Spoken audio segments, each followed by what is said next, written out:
1.1 Integers and its operations. Part A. What is an integer? Integers are the set of whole numbers and their opposites. The number line can be used to represent the set of integers. Look carefully at the number line below and the definitions that follow. So the number line goes on forever in both directions. So you can see here there's an arrow on this side and there's an arrow on this side. So this is indicated by the arrows that you see.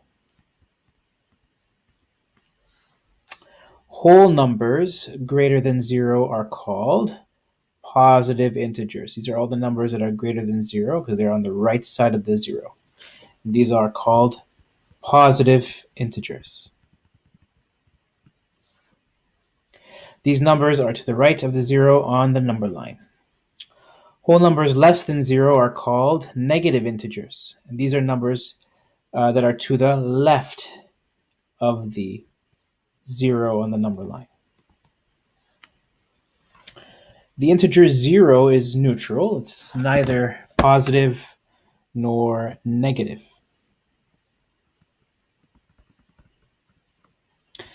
And number 5 here, the sign of an integer is either positive or negative. So positive being plus, negative being a minus, except for the 0, okay, which has no sign. So two integers are opposites if they are each the same distance away from 0, but on opposite sides of the number line. One will have a positive sign, the other will have a negative sign. For example, in the number line above, 3 and negative 3 are labeled as opposites. So if you look at 3 here, it's exactly the same distance away from the 0 as it is to the negative 3, and so we label them opposites. Part B, integers. So number lines may also be displayed vertically. So vertically meaning going up and down. So here we have a number line that's vertical.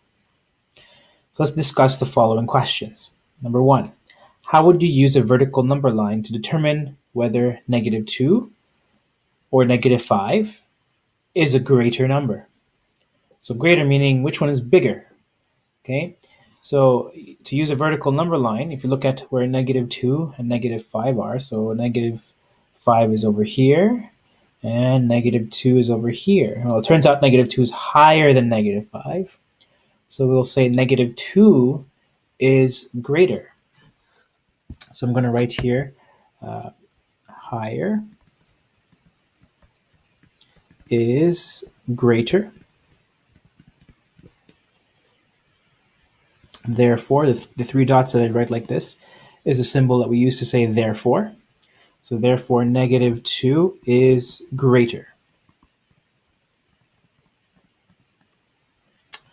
Number 2, in each pair, which integer is greater? Circle your answer.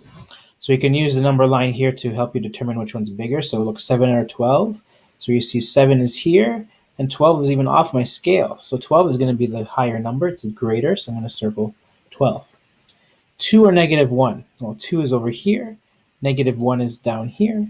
So 2 is the bigger number. Negative 6 or 10? So 10, they look like a bigger number to you, but it's further down here in the number line, whereas negative 6 is higher. So higher is the winner. So negative 6 is the greater number. And between negative 14 and negative 13, well, negative 13 is the greater number.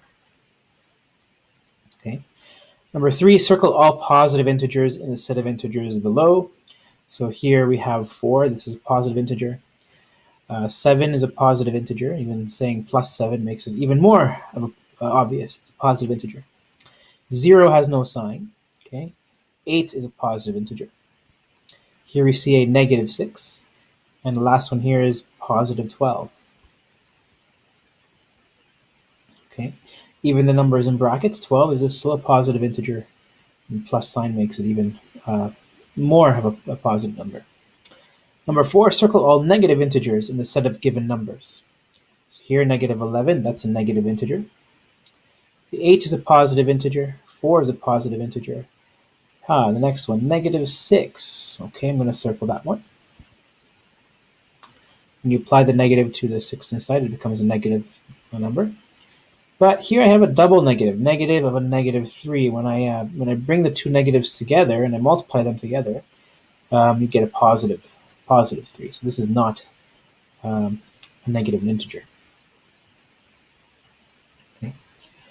Number 5, the sum of two integers is between -20 and -4. If you subtract these two integers, the difference is a negative number close to 0. Find a pair of integers that follows this rule. Create a model to prove your rule. So there are many different kinds of answers here. One example could be, let's write this down here, example. Let's look at -5 plus -4. Okay, so if I add these two integers, I'll get a number, and that number is -9. And -9 is an integer between -20 and -4. What happens if I subtract them? So if I subtract -5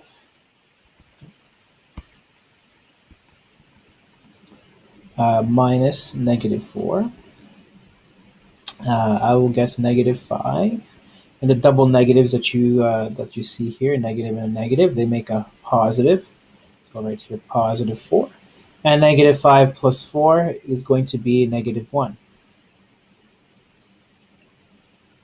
Okay, and that answers a negative number that's close to 0. That's as close as I can get for negative integers. Okay, so try your own. See if you can come up with two integers of your own. Okay. And then we move on to part C. Part C, integer multiplication and division. Okay, so evaluate each of the following expressions. So we're going to multiply some of these numbers that we see here. 5 times 2, that one is 10. Okay, the next one, if you remember your rules are, so if you have a negative and a positive integer being multiplied, it's going to give you a negative result. So -10. Two negatives when they're multiplied, so -5 times -2 is going to give you a +10, positive number. Positive times a negative is going to give you a -10. And here we're going to divide two numbers, so 10 divided by 5. So 10 over 5 is 2. And 10 over 5 again with a negative in sign in front is -2. Okay, so the rules are, when multiplying or dividing two integers, if the signs are the same, the result is positive. So if two numbers have the same sign, positive, positive, or negative, negative, then the result is positive. If the signs are different, the result is negative.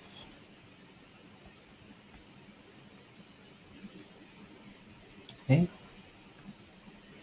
An even number of negative signs will produce a positive result.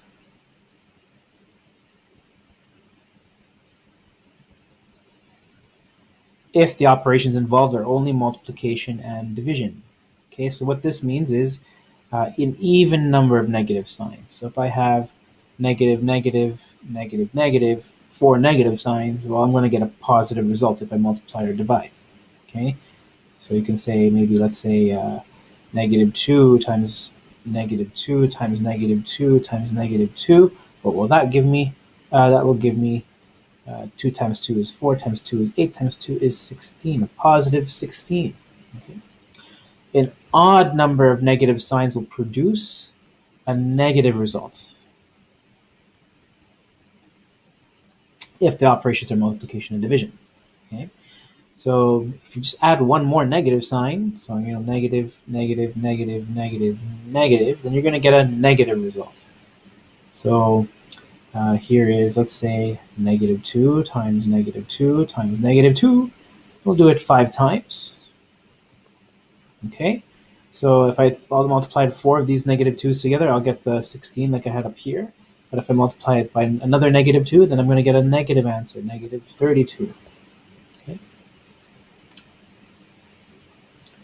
So number 4, identify if the result will be positive or negative. Do not evaluate. Okay, so you don't even have to go to the calculator and enter all these numbers in there. All you have to do is count the number of negative signs. So 1, 2, 3, 4. I have 4 negative signs. So if I have an even number, 4 is an even number, that will tell me my answer is going to be positive. Okay. Next one. How many negative signs do I have here? I have 1, 2, 3, 4, 5, and an odd number. An odd number is going to tell me that I have a negative result. And this is without multiplying or dividing anything. What about here? I have 1, 2, 3, 4, 5. 5 negative signs. But look at the exponent, 2. Okay, that means I'm going to multiply this, whatever is inside this bracket, by itself a second time. So if I have 5 negative signs, and I'm multiplying again by another 5 negative signs, that's 10 negative signs. So it's going to give me a positive result. So there's going to be 10 total negative signs, which is an even number. And that's why I have a positive answer. Okay, now we can evaluate each of the following. So 3 times 2 times 1, so 3 times 2 is 6, times negative 1, going to give me negative 6. Okay, negative 3 times negative 2, negative 1. Again, it's going to be a 6, but is it positive or negative? Well, I have 3 negative signs, so it's going to be negative. What about this one? Again, 6, 2 negative signs, which means this answer is going to be positive 6. Down here, how many negative signs do I have? 1, 2, 3, 4. I have an even number of negative signs, so my answer is going to be positive. Here, I have no negative signs, positive. The last one, I have an odd number of negative signs, so 3 of them, an odd number. So that will be a negative answer, negative 6. Okay. And then our last part of the lesson for today. Use your multiplication and division rules for integers to eliminate any double signs. Evaluate showing all of your work. So let's eliminate double signs here. So I'm going to have, I'll leave the 3 as it is, plus and negative. So if I have a plus and negative adding together like this, the negative is going to take control, so minus 4. I have a double negative here, so I'm going to say that this is going to be turning into a positive value. So multiplying 2 negatives to get a positive, so it's positive 7. And plus plus will always remain plus, so that's plus 2. Then if I follow some simple integer addition and subtraction, 3 minus 4 is negative 1. Don't forget to add 7 and then add your 2. And so negative 1 plus 7 plus 2 is going to give me a value of 8. Okay, next one here, negative 5, I'm going to leave. Positive and negative, opposite signs give me a negative. Equal same signs give me a positive. Plus 7, remove the bracket. The opposite signs give me a negative, minus 1. Okay, then let's do our subtraction here. So minus 5 minus 4 is minus 9. I have to add 6 and 7 and subtract 1. So negative 9 plus 6 is negative 3, plus 7 is positive 4, minus 1 is positive 3. Down here, we have a bunch of signs. Let's look at this. So we have negative 2, opposite signs, minus 4, same signs, plus 1, same signs, plus 9, and then plus 3. Add up all of these together, and I will get 7 as my answer. Part D. Now here's one of those questions you have to know how to do. It's your thinking question, right? So create a question with a result of negative 3 using 3 or more integers. So you can use any 3 integers as long as your result, when you add them or subtract them, or a combination of both, the answer has to be negative 3. So I can do 6 minus 10 plus 1. That's going to give me negative 3. And 6, negative 10, and plus 1 are all integers. Or, if you want, you can do 6 plus negative 10 minus negative 1. Make it a little bit more challenging. You add in those double signs. And then when you clean up the double signs, you get what I had earlier, 6 minus 10 plus 1, which is negative 3. Okay. So that's our lesson on integers. Make sure you get some notes down and work on the practice problem.